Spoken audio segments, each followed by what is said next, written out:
me casually sorting out the beads after I removed the divider.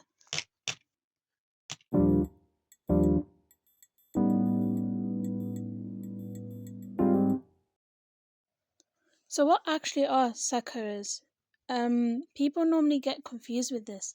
Sakuras are just the Japanese word for cherry blossoms. They are synonymous. Cherry blossoms equals sakuras and sakuras equals cherry blossoms. They typically are pink or white, and actually sakura trees gained lots of popularity during the Heian period, which happened in Japan with the new capital Heian-ko, which translates to the capital of peace and tranquility. So after that lovely short introduction, which was basically an excuse for me to use sakuras and cherry blossoms within the video without you guys getting confused, let's get to the actual beading.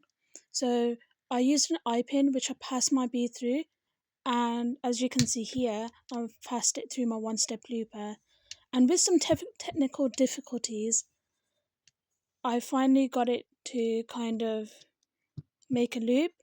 But as you see, it's not a complete loop, so I got my nose pliers and I just finished it off a bit more professionally, even though it's off camera.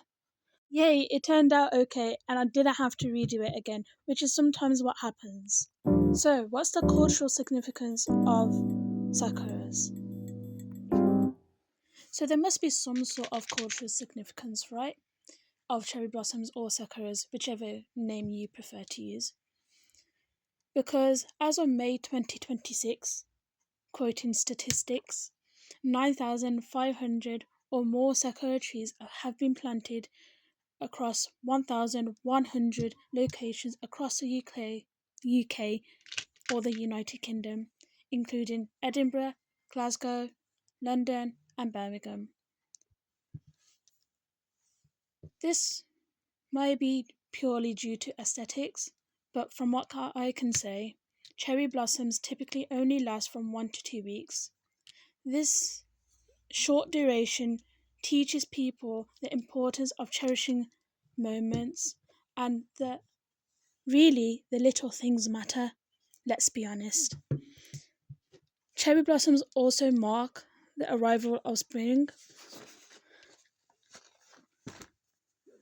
and overall do just show that life is impermanent and how we should just cherish each moment of life and witness its beauty. I am not wise, just claiming. So now that the actual research part is done, and you also have a rough idea of what are sakuras and what are the cultural significance of sakuras, let's get to the actual beading part. So we're making my most liked bead bracelet on the channel, Sakura Dreams. Yes, I named it because why not make it a little bit fun?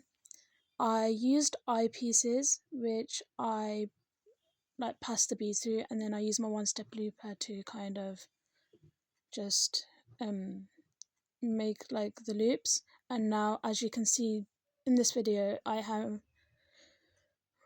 kind of doing my worst nightmare, which is connecting the jump rings, and this is the part that takes me the longest, which is why normally in my videos I like to do it off camera because I just mess up a lot.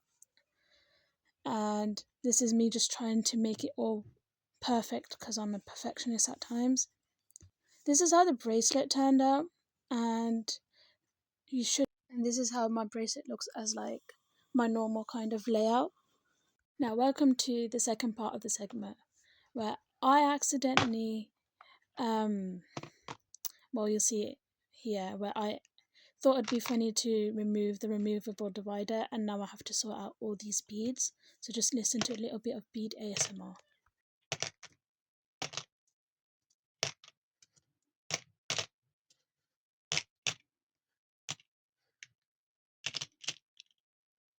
So now we're making the star beads for my Sakura, I haven't named them, but my Sakura inspired earrings.